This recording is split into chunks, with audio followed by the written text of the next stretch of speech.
Let's do this. The Cult of Hockey podcast by the faithful and for the faithful. I'm David Staples of the Edmonton Journal. And I'm here tonight with Bruce McCurdy, who looks like he was maybe pulling his hair out there in the little picture at the bottom of the screen. So, probably the worst game of the year. Yeah, definitely the worst game of the year. Certainly in the running. There's been some other real super big stinkers, but a couple of them, not too many that challenged that game. The title of tonight's podcast, Bruce, was is the Oilers commit GMicide in Los Angeles podcast, because that's what that game was. I mean, I think it was 3 games ago or 2 games ago that I said it, like, I'm on board with firing the guy, and it's hard to imagine. Hate to say it, it's hard to imagine the Oilers making the playoffs this year, and they just don't have the horses. I mean, unless Russell could come back, I don't know. Even with him back, the players that he picked up, Manning and Petrovic, are just leaking goals against. And this team has no scoring on the wings. It's hard to imagine this team can make the playoffs, Bruce. Well, tonight they had nothing. I mean, you're going to ask me for my good thing, and I'm going to give you a tip now. I got nothing good to say about this game, not from an Oilers perspective.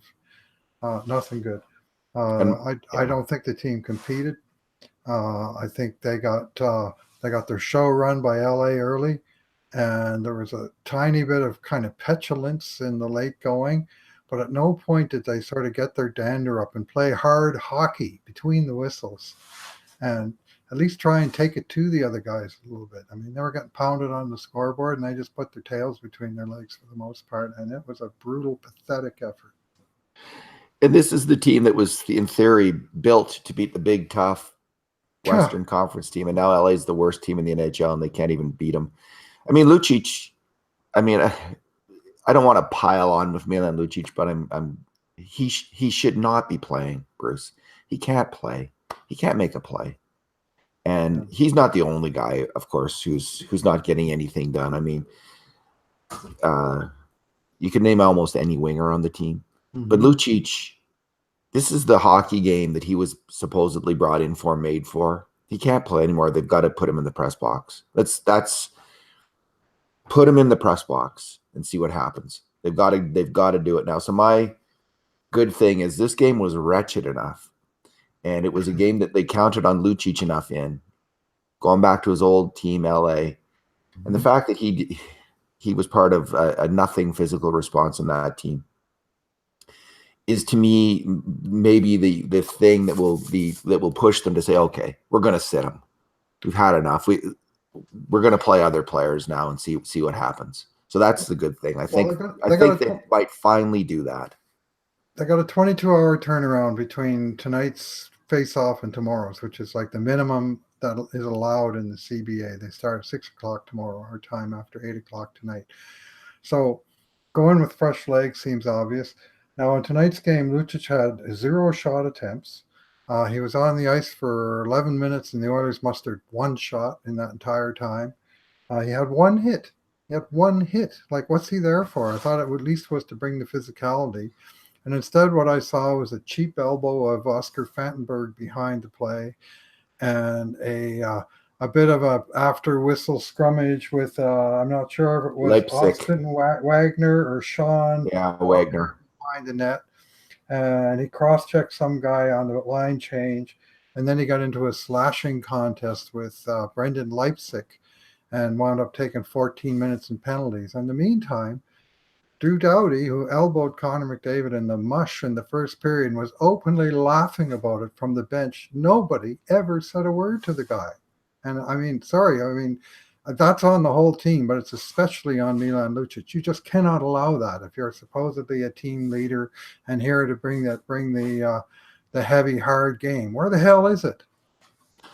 Well, I'm always full of useful suggestions, Bruce, on how to improve the team. So I'm going to go back to one I made a few days ago. They should bench Brodziak, bench Lucic, and bring up that grind line. Try that grind line out. I mean, I haven't actually minded Gambardella. At least he hustles his butt off when he's on the ice. Patrick Russell, Malone, and Gambardella. Apparently, they've been playing the top lines and playing them well at the AHL level. Send a message, bench Lucic, bench Brodziak, and figure out one other suspect and put that line in there as your fourth line and see what happens. Can't be any worse. And it's tricky on paper, but at this point, they might be able to waive a guy or two, and probably, especially with the contracts they have, nobody's going to touch them. No one's going to, you could waive, you could send Spooner to the minors. Yeah, nobody would touch that contract. Nobody touched that contract. You could send Lucic to the minors. Well, you can't because he's got a no movement clause. You could send Brodziak to the minors, Bruce. Potentially. And no one would touch that contract. He's got another year left. He can't play. Okay. Sorry. So that was your good thing? that was actually. Okay. My bad thing. Uh-huh. My bad thing is that almost all the players that we've mentioned are not just here for one more year. They're here. They've got multi-year contracts. So Brodziak has another year. Lucic has multi-years. Mm-hmm. They were probably hoping they could get to the next CBA negotiation where there might be a buyout that you get for free and doesn't account against your cap and use that on Lucic. I don't know if they can wait past this summer anymore. I don't think they can. And then there's Brandon Manning, like who I was kind of holding off on commentary for.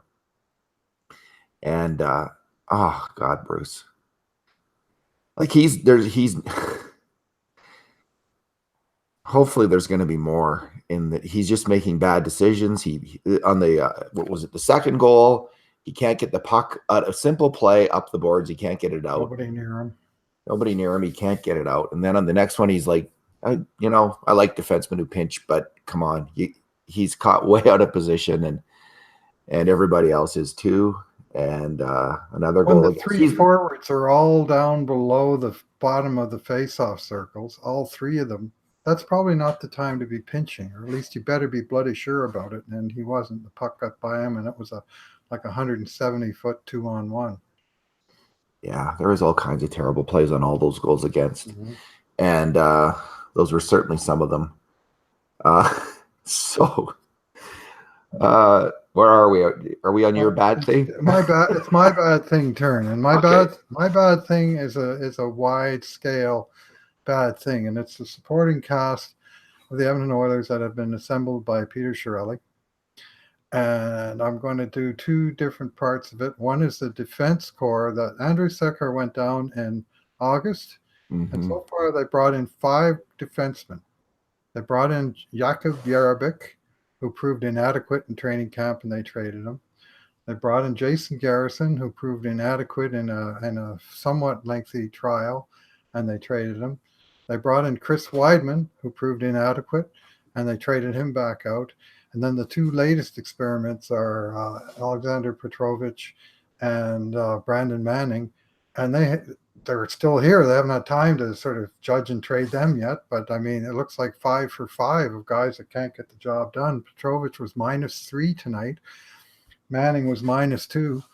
Between them, they were on the ice for 1 Oilers shot on net and multiple goals against, and just the play going the wrong way. So that's the defense. And then up front, the Oilers had 16 shots on net. 16 shots on net. 8 of them were by defensemen. The forwards combined for 8 shots. Connor McDavid had 4. Leon Draisaitl had 2. Jujhar Khaira had 1. Ryan Nugent-Hopkins had 1. But what those guys have in common is they were all here, or at least the lottery pick that became McDavid was all here the day Peter Chiarelli arrived. And the other 8 forwards that played tonight, Ty Rattie, Toby Reeder, Ryan Spooner, Milan Lucic, Kyle Brodziak, Alex Chiasson, Zach Kassian, Jesse Puljujarvi. 8 out of the 8 acquired by Peter Chiarelli as a supporting cast to build around his big stars. The 8 of them combined for 0 shots on net. 8 forwards with no shots. Like, that is just so much beyond pathetic. I mean, I'm almost beside myself. Like, I expected decent effort and a credible showing from my team, and I got none of it tonight. And as a fan, I'm upset, I'm disappointed, I'm angry, and I want to see some action. I'm starting to feel sorry for the clipboards in your general vicinity, Bruce. Well, I didn't do any damage to the clipboard tonight. Late winning goals, or tying goals. That's what does the clipboards in. This was just one game. It was obviously hopeless from the early going, so I just sort of drifted into despair while the game was in process. But the I more barely, I've had to think about it, the more pissed off I'm getting it. I You know, couldn't what a stand to watch them. putrid effort. I was kind of watching, barely paying attention, just looking for the scoring chances, and yeah, that was. I was coaching tonight, and it was, I bet your team put up a lot better effort than that. we certainly did. Yeah, Good. we came back from a deficit and won the game, but so it was. Our game ended at about 9, and I looked, of course, at my cell phone, thinking I'm going to go home now and watch this game. And it was first period, 3 goals against. And I just started to curse, and Yeah. that was my night. But so anyway, I was a spoiler. I told everyone the score, so then everyone was mad. But maybe I spared them from watching that game. Well, maybe if you did them a favor. I think, yeah, that was. God. So who are they going to go with tomorrow night, Bruce? Koskinen or Talbot? Oh, I think they're going to go with Talbot. But Probably. who knows? I mean, you know what? I didn't see it. I didn't see. Koskinen wasn't really their fault. They hung him out to dry. Yeah, I didn't like their glove hand Koskinen. There's something with the glove hand, Bruce. They're beating him repeatedly there, right? How many times have we seen it? And I'm just, we're starting to see it again and again and again and again and again. As much as we've seen Leon Draisaitl's name in scoring goals, we've seen Koskinen. When Kyle Clifford starts beating you from the slot. Nonetheless, they were all fairly difficult chances, as was the goal against Talbot. I had them all as A chances, so I didn't fault Koskinen on any of them. We might see Koskinen, but I think you're probably right. We'll probably see Talbot. Well, who cares? See the Oilers. I mean, it doesn't matter if you haven't got a team in front of them. I mean, they got a real short turnaround time, and Hitch has got to earn his money here, Bruce. This is where he says he earns his money in these turnaround moments. He sounded pretty bitter after the game, and I wouldn't like to be in his crosshairs. I have to say, like, I suspect that there'll be a dressing down, and there needs to be. Well, I'd say a lot of players were playing themselves out of NHL careers, but they've all got contracts for next year. David, we've been saying that since 2009-10. I know, and we've been right repeatedly. Numerous players, Patrick O'Sullivan and Jim Vandermeer and guys like that, right? And it's still the Cam same. Barker. It's still the same, yeah. Cam Barker. Oh, man. Keith Ollie, Will Acton. Yeah, a bunch of guys where when they leave Edmonton, the next time you see him is in the Spengler Cup about 3 years later. Yeah, Eric Belanger. Yeah. Whew. Bruce. Anyway. You got a number for us? Yeah, my number is 1. That was the number of even strength chances that the Edmonton Oilers had. 1. They had 4 chances in total, 3 of them on the power play. If you had a good thing, there was 2 good things. I thought there was the power play looked okay at times, and Chason at least hacked that Carter after he hacked McDavid. That was the one sign of life.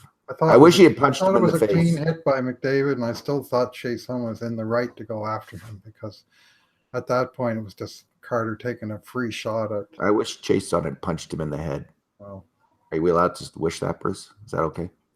Well, I doubt Doughty. That would have been a good punch in the face candidate. Yeah.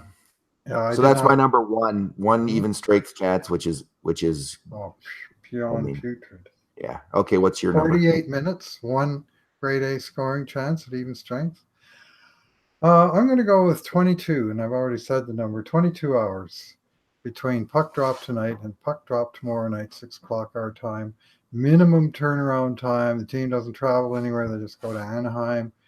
And they have that amount of time to turn things completely around from what they had tonight. And it's a coin flip to me. Maybe they come out PO'd right from the beginning tomorrow night and say we know we can show better than that. That was a off game by us.